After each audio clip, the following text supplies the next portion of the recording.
Good morning, good afternoon, and I hope you're doing fine wherever you are. My name is Don Gertz, and I'm with my friend Greg DeMarco, and we're here this morning, and we're going to talk a little bit about the lessons we've learned about the importance of having community, because we're all in the business of, or we're all starting a business, whether you're a realtor, like I have been for many years, or Greg has done a lot of different things. He'll tell you a little bit about what he does or has done. And right at the moment, we're all trying to build something. And Greg's Business Builder Society, that's what they talk about, is how do we go ahead and build community, because that's where our business is going to come from. So Greg, why don't you start us off and tell us a little bit about yourself, and not too much, because we don't want to get that deep and fuzzy with you, but so anyway, Yeah, thanks, Don. go ahead. Appreciate the introduction there. Greg DeMarco, everybody. I have a business builder society that is a membership society where we talk about how to build businesses and sales, of course. And yeah, we had a session there last Tuesday, and we were talking about one of the most important aspects of building a business. There are several, of course, but the one we were talking about specifically was building a community and engaging. And it was my um, theory that, and not just theory, I've proved it, that you, in order to be successful at business, you do have to build a community and have engagement there, especially today, I think. Um, it's really important for so many reasons. Having a community and building that community, a list of people and engaging with them is what builds trust, and people get to know you. And as you've often said, Don, when it comes down to it, people like to do business with people they know, like, and trust. And a large part of that today, especially with social media platforms, it gives people a way to express themselves too, right? But if you build a community of people within a group, and you're able to network with one another and talk about important topics, you start to build a community of like-minded people who are all there for a similar purpose. For example, in our Business Builders Society, it's people who want to build their business. They either want to build and grow their income, or they're thinking about starting a business. So we come together in that group and we build a community, and it's like-minded people. We engage with them. We only talk about topics that are of interest. Plus, we give them an ability to talk about themselves and what they're doing and what they're trying to accomplish. So they get to encourage and support others, and we all do that for one another. So it's a really vital it's a vital element to building trust, uh, and building that community of people where you can actually engage and grow together. So it's extremely important. The In the old days, we used to call it building your book of business, right? Yeah, Is that's that right. sort of the same thing, right? So if you hear somebody Absolutely. asking, if you're talking to an old guy like me, or even older, not I might talk about my book of business. That was the big deal, and it was basically, I think the approach was a little bit different, because there's a difference between going, I think, a difference between considering a book of business, because your entire focus is what business you can get out of them. But then when you talk about building a community, you're looking, okay, how can I add to that community? How can I provide value to that community? So little different semantics, and then even when we talk about the semantics of the book of business community, then we talk about tribes. Like people, you'll hear people refer to who's your tribe, or they talk about who's your avatar. So when you're talking about community, are you talking about are those synonyms or synonymous of what you're communicate, or what you're talking about when you talk about community? Yeah, that's a great question, Don, because I could see how people would get confused. The whole point with anything that we do in business, we establish a goal or an objective. What is it we're trying to accomplish? And when I say community, I'm actually talking about people who would be So if I open a group, let's say in LinkedIn or Facebook or whatever, and I call it Business Builders Society, I'm looking at specific individuals who would be my ideal client. So what you had just said about understanding your audience, basically the avatar, who's your perfect buyer.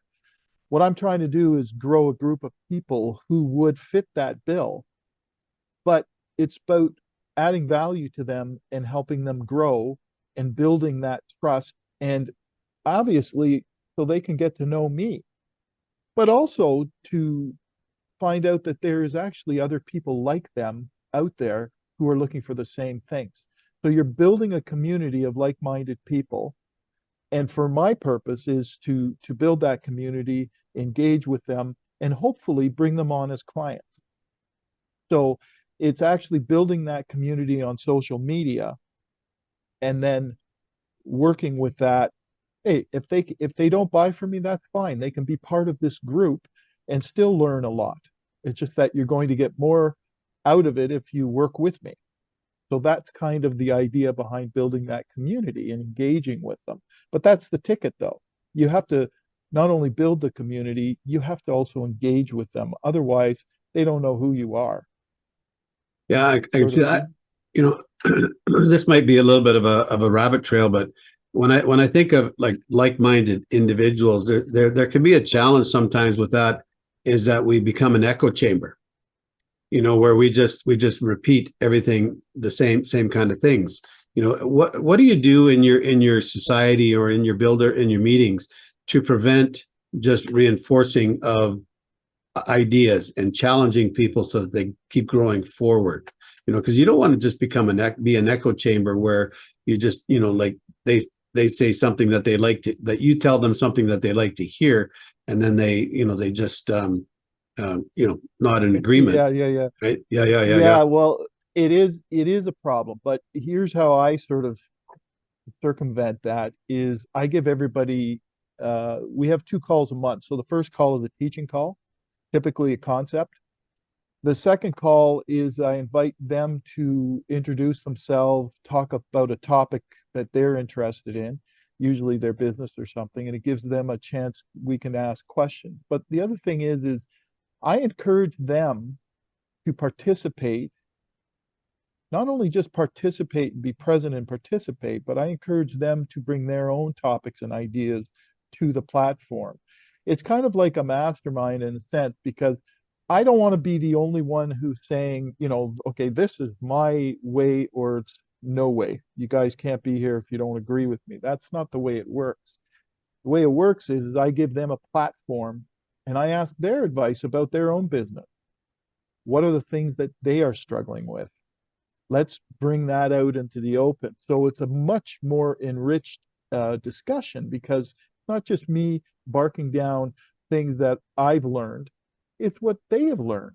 That's why I kind of call it, I have this session also I call, the lessons I've learned. So that's what it's about them sharing their thoughts, what has worked, what hasn't. It's not just about me, it's about them as well. And that's what you have to do, is you have to invite them, ask their opinion on how did this work for you, and give them examples.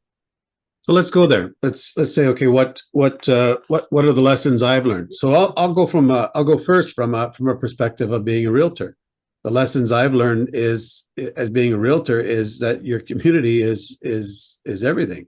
Most of my experience in real estate, it was as either a manager or a managing broker or an owner of the company. So my ideal client were other realtors, and they still are. Because I'm looking at helping realtors. I'm as a mentor coach, real estate mentor coach for other for brand new or starting out realtors. But we wanted to build a community. We built a community. We built a culture of successful realtors in our office, and that was part of building the community. So it was important for us to have that nucleus of people that were successful, so that it was kind of proof, social proof. Remax Little Oak Realty was provide, they build successful realtors, and we had the proof to do it because, no one in the Fraser Valley sold more real estate than we did. But so that's kind of, I saw a great value in community and in building it, and that was something that I think has to continue, because if you're going to build a community, you have to have proof that what you're bringing, with the value you're bringing to the community, is going to provide them with the results that they want. Yeah. How about you? What was the biggest lesson you've learned? Oh, there were a few of them. It's like we said in the last episode, one of the biggest lessons I've learned was the understanding personality types. I was really into sales for 40 years, business development, and that personality type thing was one of them. The second one was community. Like, so one of the first things I ever did when I started a business was I reached out to all my old contacts and I said to them, hey, this is what I'm doing. But the other thing was, is I started looking at how could I build, uh, how could I get my ideal buyer to look at me? How can I get their attention? And the best way I could figure out how to do that was to, okay, I'll provide something for free. So my time, I'll provide an hour of my time and talk about things about sales and business development that would attract certain people. And that's how I started growing my following, was like that. And that's really how it all started, because I had nothing before that, right? You have to start somewhere and you have to build that audience. And I think hey, listen, I'll give you an example. I was launching a product that didn't launch very well. And the reason was because I was so focused on the product and developing the product. And now I've got this great product that nobody knows about because I haven't spent the time building the community and engaging in them enough to bring people to that product. And that's where it failed, because I was so conscious, I was so focused on building this product that was great, and I neglected the building of the community at the very small. So So the that's a huge example, right? so the idea of build it and they'll come isn't really a Well, good strategy. if Not I guess if unless you're I making a movie about old baseball players. yeah, well, exactly. So I mean, hey, listen, if I had a following of 100,000 people, and that might be different, but I'm of the school of thought that says, rather than having 20,000 people on a list, I'd rather have 200 that were the right people Yeah, than 20,000 who weren't. yeah. And it's just a waste of time and energy. Make sure you grow a list that are the right people. That's what you want to grow, is a list of qualified buyers who are interested in what you are doing and what you are providing. That's one of the biggest lessons I learned was, hey, you can sit there and, have all the fancy whistles, the color schemes and the wording and everything's perfect. And then all of a sudden you try to launch it and you realize that, you're not hearing cricket, but maybe you're just hearing a few squeaks here and there, and you just don't have enough people the right people to want that product. So Kind of like you don't want to be putting lipstick on a pig. yeah, always like that analogy, put lipstick on a pig. And that's what it is, because it's a pig until someone wants to buy it, right? Yeah, yeah. And then and that's just it. That's really, you've got to have a really good perspective and idea that, okay, yeah, okay, have a great idea, bring it to market, but you need to nurture that community to get them interested in it, you know. So So to summarize, then, when you're building your business, you need to recognize who your community is going to be, who's your ideal client. Then you have yeah, to say, okay, what am I going to bring to bring them value with? What am I going to bring that's going to offer value to them? And then you have to say, okay, how am I going to deliver that message? And then you want to nurture those relationships that you build with them in your community. consistency is key with that. And it's like this. If I was a real estate agent, if I wanted to get into real estate, this is how my thinking goes, is if I wanted to get into real estate, I'd have to identify what it was I wanted to sell. like, and people might say, well, I want to sell houses. Well, there's lots of things to sell in real estate, but you focus on that and who's my ideal client for that. And then I'd probably, I don't know, I try and get a forum that I could get in front of these people. Maybe it's YouTube, maybe it's LinkedIn, I don't know, but I'd figure that out. And then I'd start talking about how, if you were a home buyer, how, what tips is there for home buyers? What's, just getting into their psyche, and then running a channel where these people who are looking to buy houses, they're going to Greg DeMarco because he's providing all this valuable information. You have to look at it specifically for your market, whatever industry you're in. But I would think of something that would attract people to me, and it wouldn't be, hey, I'm Greg DeMarco and I'm a wonderful guy, which I am, by the way.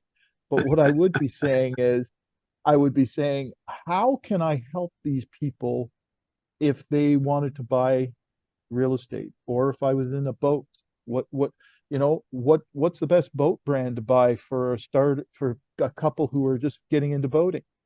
What do they know what to look for? I don't know. What do they need?